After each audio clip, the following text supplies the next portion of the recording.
My wife and daughter left me when I got very sick. Years later, they came back to take over my house. But let me tell you what happened from the start. First, I found out I had a serious illness called advanced Hodgkin's lymphoma. It was a shock because I've always been healthy. I ate well, stayed active, and went to the doctor regularly.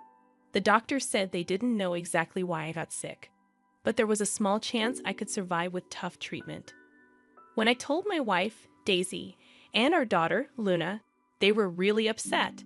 I promised them I would fight the illness with everything I had, but I worried about how it would change our family. The doctor said the treatment would be hard, and some marriages don't make it through. That night, I talked to my wife about my worries. She promised she would stay with me and help me through everything. Luckily, we were in a good financial situation. We had good insurance, savings, and money from my late grandfather. Our house was paid off, and I had money saved for Luna's college. I started chemotherapy a week later. It was really tough. When I came home, I felt exhausted. I could barely do anything, not even take care of myself. But my wife and daughter took care of me. They cooked, cleaned, drove me to the hospital, and made sure I had my medicine. I tried not to ask too much of them because I didn't want to be a burden. This went on for 2 hard months. However, things started to get tense with my wife and daughter. They seemed reluctant to help me, and my daughter stopped responding when I asked for simple things like water or some fresh air. One day, I had an early appointment for treatment, and my wife hadn't come downstairs. When I asked her about it, she just told me to take an Uber because she was tired. It was surprising and upsetting, but I didn't know what else to do, so I called for an Uber and asked the hospital for help. Luckily, the Uber driver was really kind and made sure I got to the hospital safely. When I got back home, things hadn't gotten any better. So I finally gathered the courage to talk to my wife and daughter about their behavior. They admitted they were feeling overwhelmed, and my daughter said she didn't expect me to need so much help. I suggested hiring a nurse to assist me with daily tasks and take me to my appointments. They agreed, and we found a nurse who was really helpful. But even with the nurse, my wife and daughter still seemed unhappy. My wife felt like the nurse was taking her place. I offered to let my wife take over the nurse's responsibilities if she was willing to do everything the nurse did. She agreed, but wasn't happy about it. She even suggested getting a male nurse, but there weren't any available. I tried to explain that the nurse was chosen because she had experience with patients like me. Despite my efforts to help, my wife was still upset. She thought I should be doing more for myself instead of relying on everyone else. I tried to explain that there were days when I could barely move because of the treatment, but she didn't seem to understand. Later, my mother-in-law called and complained about having another woman in her daughter's house. But technically, the house was mine before we got married. But I chose to handle the situation calmly. I explained to my mother-in-law that I needed more help than her daughter could give me, so I had to bring in a nurse to ease the burden on my family. I assured her that the nurse would only be there temporarily for the rest of my chemotherapy treatments, unless my condition got worse. She wasn't completely convinced, but she eventually left me alone. For about a week after that, things seemed normal. My treatment was going well. Then, one day after coming back from chemotherapy, I saw a moving truck outside my house. My wife and daughter had packed up and said they were going to stay with their mother. I was hurt and upset, but I was too tired to express how I felt properly. It felt especially cruel that they left right after my chemo sessions when I was at my weakest.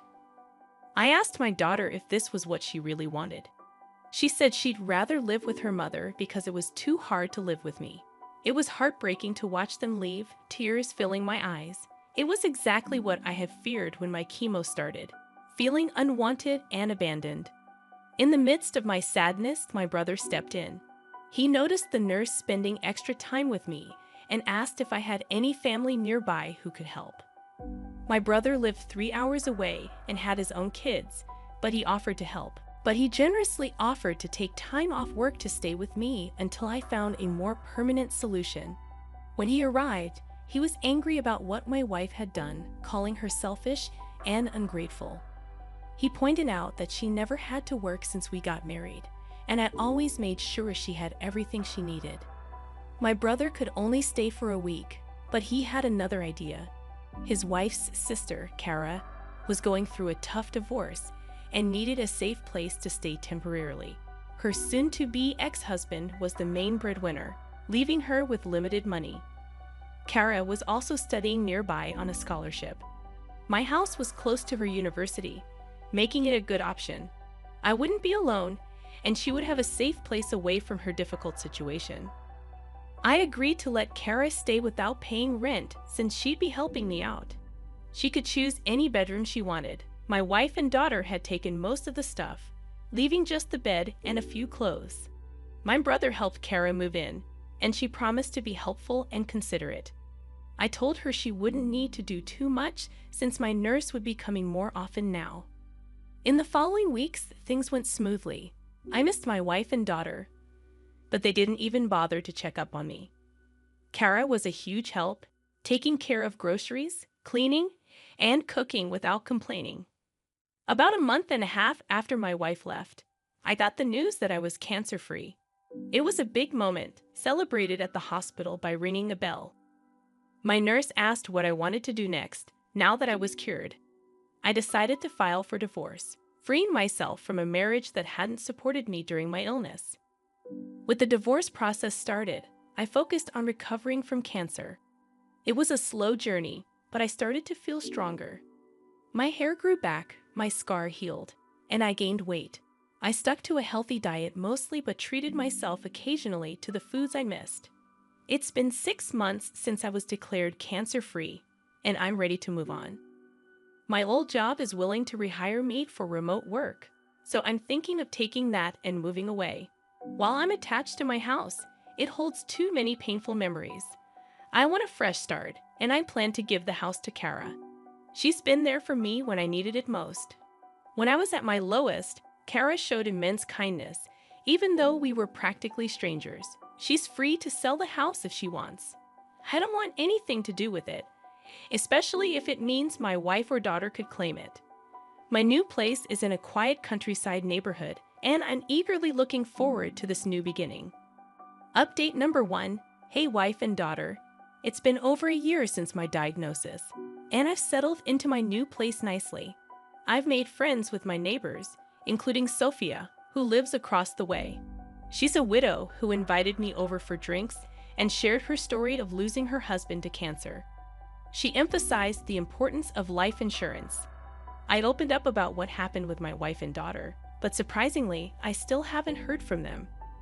I've been pursuing new hobbies, like woodworking, and I'm starting to build up a collection of tools.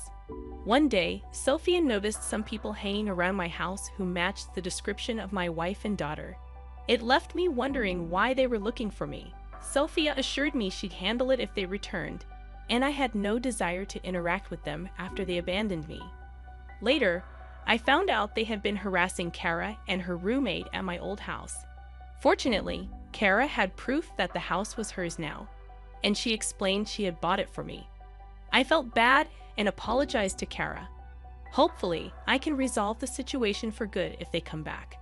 As for my wife, I'm not sure if she's aware of the divorce papers. I've reached a point where I don't care anymore. Update number 2. My wife and daughter showed up at the house again. Once again, my wife and daughter showed up at the house, but this time it was earlier in the day while I was working. I heard the knock and decided to check the security cameras, and indeed, it was them. My ex-wife looked just as I remembered, but Luna had grown significantly. She was practically a young woman now. I followed the plan Sophia and I had discussed, staying inside but moving closer to the door to hear them better. Sophia, being the good neighbor she is, came over to greet them and introduced herself. My wife asked if she knew a man named Charlie who used to live there. Sophia sounded just as baffled as I was and questioned her use of used to. My wife explained that her husband, not ex-husband, had lived in this house before his recent untimely death following an extended hospital stay. My jaw dropped at this revelation because, to my knowledge, there was no record of my death anywhere, especially not at the hospital where I underwent treatment. My wife went on to claim that they were the next of kin, implying that the home was rightfully theirs. Sophia informed them that someone named Charlie did live there for a while but clarified that he was a divorcee. She also shared that during our time as neighbors, I had informed her that my wife had left me, and I had filed for a unilateral divorce. Sophia added that as far as she knew, I intended to bequeath all my assets to charity since I had no other family besides my brother. This was why she found it strange to see two women snooping around my house. The conversation fell into an uncomfortable silence before Sophia inquired if they had a death certificate or a will. They replied in the negative. Sophia explained that once they had those documents, they could take them to the county's record office. If they were indeed the rightful owners of the property, they could then get the deed in their name. My wife did not take kindly to this suggestion. She asked Sophia who she thought she was and started screaming, asserting that Sophia had no authority to interfere in her affairs. She also accused Sophia of being nosy and demanded that she mind her own business. I felt a deep sense of embarrassment.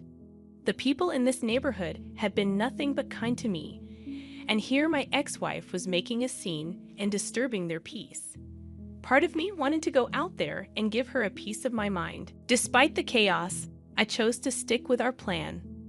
Sophia, bless her heart, apologized to them and explained that she was merely trying to be helpful. After they left, I went over to Sophia's place to apologize. She brushed it off, mentioning that while she found my wife's behavior repulsive, she also found the outbursts somewhat amusing. My wife came back again yesterday. I was working in my home office when I heard a loud crash. Rushing out to the living room, I found my front window smashed, and my neighbors were outside trying to stop her. Apparently, she had been causing a ruckus for a while, but I hadn't heard it because I had noise-canceling headphones on. Both my ex-wife and daughter were holding bats, and they had already broken a few of my plants. I asked her if she had lost her marbles and told her to get off my property before I called the cops. Unbeknownst to me, my neighbors had already placed the call. She seemed hurt by my words and asked why I hadn't contacted her after I got better. She insisted that she and Luna would have come back. I told her that we made vows to stand by each other in sickness and health, and she broke those vows. I wanted nothing to do with her anymore. She asked about Luna and mentioned that she's going to college next year and can't afford tuition on her own. I replied that her daughter was fine with abandoning me too, and I'm ready to give up all my parental rights. I don't want anything to do with either of them. After hearing that, she swung at me with a bat just as the cops showed up. They immediately arrested both her and my daughter. They asked if I wanted to press charges, and of course I did. After work, I ordered a new window and cleaned up the glass. Sophia gave me some buckets to put my plants in until I can replace the pots. Curious about what brought my ex-wife back, I did some digging. It turns out her mom passed away 2 months ago, and they found out the house they had been staying in didn't belong to her or her husband. With both of my ex-wife's parents now gone, she and our daughter sold most of their belongings and have been living in a motel. When they came back to our old home and saw Kara there, they assumed I had died and went snooping around for recordings of my assets and purchases, which is how they found me. Regardless, they're facing charges of vandalism, attempted break-in, and attempted assault. Since Luna is a minor, she's receiving community service, but my ex-wife is facing time behind bars as this was clearly premeditated. I'm considering obtaining a restraining order as well. At least for now, I won't have to worry about her for a good long while.